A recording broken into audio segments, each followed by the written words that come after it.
Assalamualaikum warahmatullahi wabarakatuh dan salam sejahtera. Okey, apa khabar kamu semua? Okey, cikgu doakan semoga kamu semua sentiasa dalam rahmat Allah. Baiklah, kita terus kepada pembelajaran kita pada hari ini. Apakah maksud mikro? Okay, mikro bermaksud sangat halus atau seni. Sangat halus atau seni. Jadi bila sangat halus atau seni, kita tidak dapat lihat dengan mata kasar. Okey, seterusnya, apakah maksud organisma? Organisma pula membawa maksud hidupan ataupun benda hidup. Jadi bila kita gabungkan mikro dan organisma, ia membawa maksud hidupan seni yang tidak dapat dilihat dengan mata kasar. Okey, sekali lagi kita ulang. Mikroorganisma ialah hidupan seni yang tidak dapat dilihat dengan mata kasar. Jadi cikgu rasa kamu dah boleh meneka topik yang kita akan belajar pada hari ini, kan? Ya, hari ini kita akan belajar topik yang ketiga, iaitu mikroorganisma. Okey. Adakah mikroorganisma benda hidup? Ya. Kenapa mikroorganisma dikatakan benda hidup? Kerana mikroorganisma melakukan proses hidup sebagaimana hidupan lain. Okey, yang pertama, mikroorganisma bernafas. Mikroorganisma juga boleh bergerak. Dan seterusnya, mikroorganisma boleh bertumbuh. Jadi ketiga-tiga aktiviti ini membuktikan bahawa mikroorganisma adalah benda hidup. Okey, sekarang kita berkenalan dengan jenis-jenis mikroorganisma. Okey, yang pertama ialah fungi. Fungi. Okey, yang kedua ialah bakteria. Bakteria. Yang ketiga, virus. Virus. Yang keempat, protozoa. Protozoa. Dan yang terakhir sekali ialah alga. Alga. Okey, boleh ingat kelima-lima ni? Fungi, bakteria, virus, protozoa dan alga. Okey. Kamu kata senang je cikgu. Sebab pendek-pendek kan? Satu perkataan kan? Tapi kadang-kadang contohnya dalam exam mungkin kamu terlupa. Okey, fungi, bakteria, virus, alga, satu lagi apa? Lupa. Jadi, untuk mengelakkan tu, kamu boleh gunakan kaedah untuk mengingat supaya ingatan kamu tu kekal lama.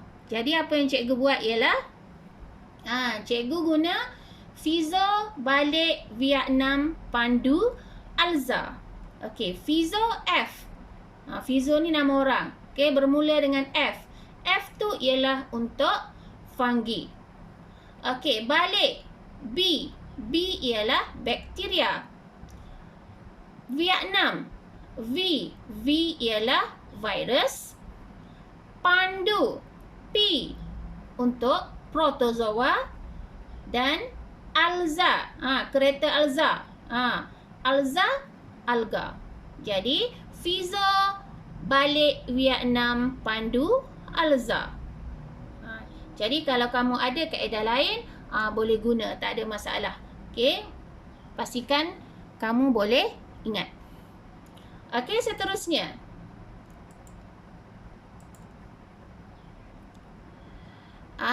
Kita tengok jenis mikroorganisma yang pertama, iaitu fungi.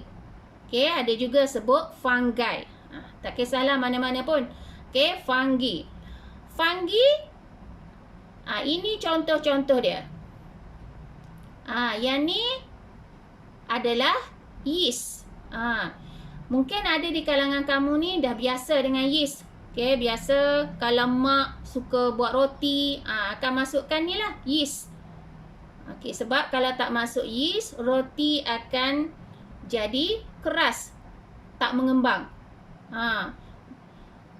Ni yeast. Seterusnya ialah mukur. Mukur ni pun kamu sebenarnya dah biasa tengok, tapi kamu tak tahu namanya mukur. Kat mana kamu tengok? Biasanya pada roti yang kamu panggil roti berkulat. Kulat-kulat di situ ialah mukur. Okey, kamu nampak tompok-tompok hitam pada roti. Itu ialah mukur. Okey, bila dibesarkan, mukur tadi macam ni lah rupanya. Macam pokok. Okey, ini setelah diperbesarkan menggunakan mikroskop. Ini kita panggil mukur. Okey, seterusnya ialah contoh fungi yang seterusnya ialah penicillium dan kulat. Okey. Kulat adalah contoh fungi yang boleh dilihat dengan mata kasar. Apa dia mata kasar? Mata kasar ni kita tengok tanpa bantuan alat. Okey. Manakala yeast, mukur dan juga penicillium, kita hanya boleh lihat menggunakan mikroskop. Okey, kalau tak guna mikroskop, kita tidak boleh lihat rupanya macam ni. Okey, seterusnya. Kita pergi kepada jenis mikroorganisma, iaitu protozoa. Okey, protozoa ni hidup di habitat yang ada air. Okey, contoh dalam kolam, tasik, sungai, longkang mungkin. Okey, habitat berair. Jadi kita panggil habitat berair ni ialah organisma akuatik. Jadi aqua ni membawa maksud air. Okey, saiz protozoa lebih besar daripada bakteria dan juga virus. Okey, kita pergi kepada contoh protozoa. Okey. Ini adalah paramecium. Okey, paramecium. Okey, cuba kamu tengok, perhati tengok. Macam tapak selipar kan? Macam tapak selipar Jepun. Jadi untuk kamu mengingat supaya tak bertukar dengan protozoa yang kedua, iaitu ameba, kamu ingat tapak selipar, kamu ingat selipar. Tapak selipar, paramecium, dan satu lagi ni ialah ameba. Ini adalah antara dua contoh protozoa. Okey, seterusnya kita pergi kepada virus. Virus ni adalah mikroorganisma yang paling halus. Okey, paling seni. Okey, sebab itulah virus hanya boleh dilihat di bawah mikroskop elektron. Okey. Ini adalah contoh virus. Ini adalah contoh virus, virus HIV. Virus HIV ni adalah bagi orang yang menghidapi penyakit AIDS. Penyakit AIDS ni sampai sekarang masih belum ada ubat. Okey. Seterusnya virus influenza. Influenza ni kebanyakan daripada kita memang dah kena serang dengan virus influenza ni. Bila kita mengidap selsema, demam, batuk. Itu maksudnya kita dah kena serang dengan virus ni lah, virus influenza. Dan seterusnya, contoh virus seterusnya ialah yang tengah glamour sekarang ni. Okey. Virus corona. Ini kita tengok bawah mikroskop lah. Ini virus corona.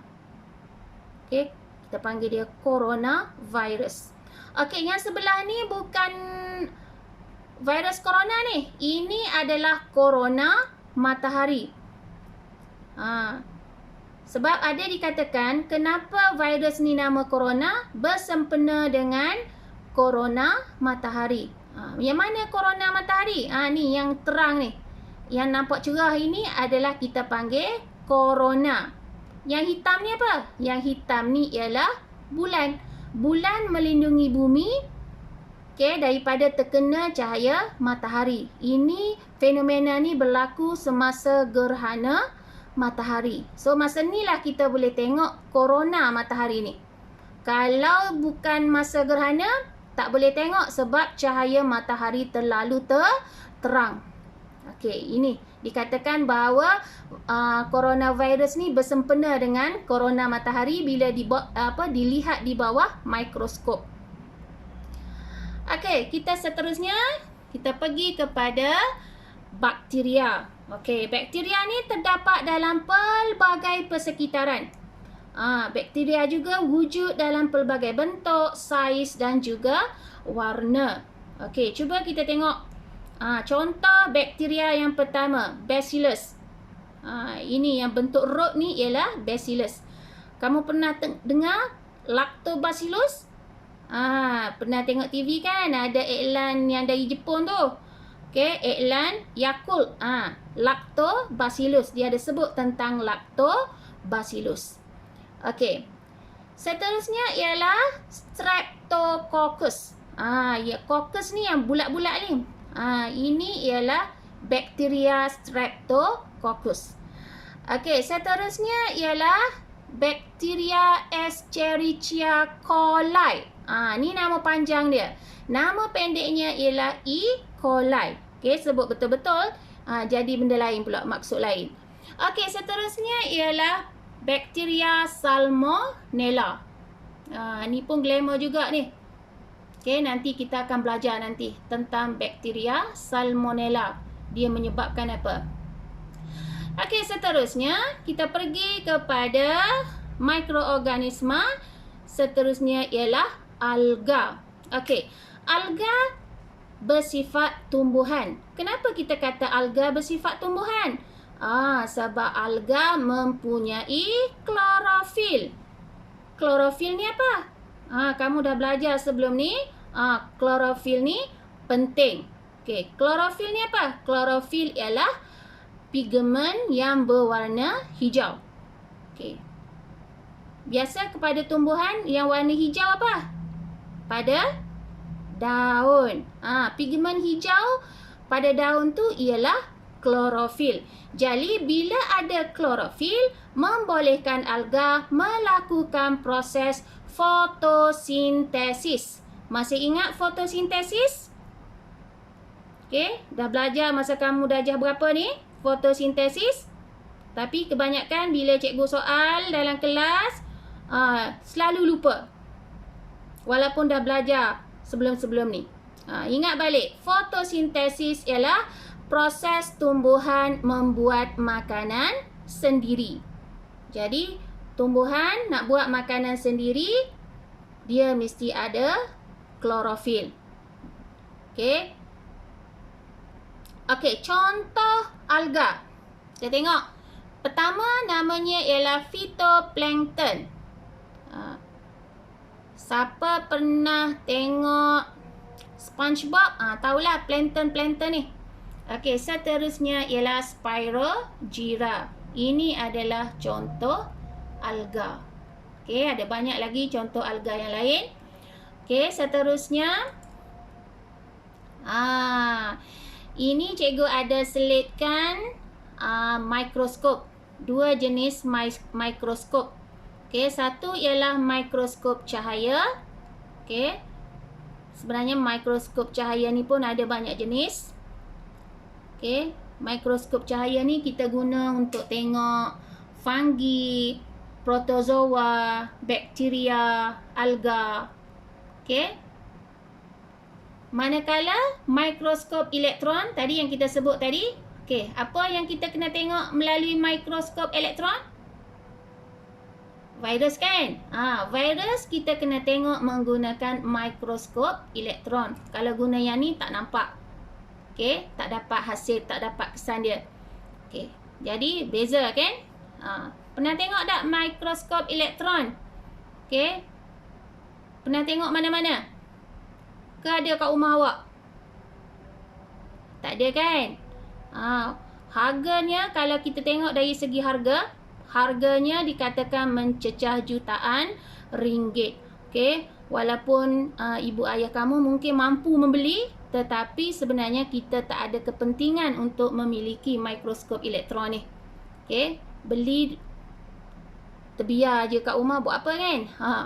Jadi inilah dia mikroskop cahaya dan juga mikroskop elektron. Jadi itu saja pembelajaran kita pada hari ini. Okey. Akhir sekali, tugasan yang kamu kena buat ialah kamu perlu menyalin nota di dalam buku nota mengikut slide yang cikgu dah sediakan tadi, kecuali slide nombor 2 dan nombor 10. Okey. Kamu hasilkan nota tu, lukis sekali gambar mikroorganisma. Kamu lukis sebaik mungkin lah. Okey, sehabis baik.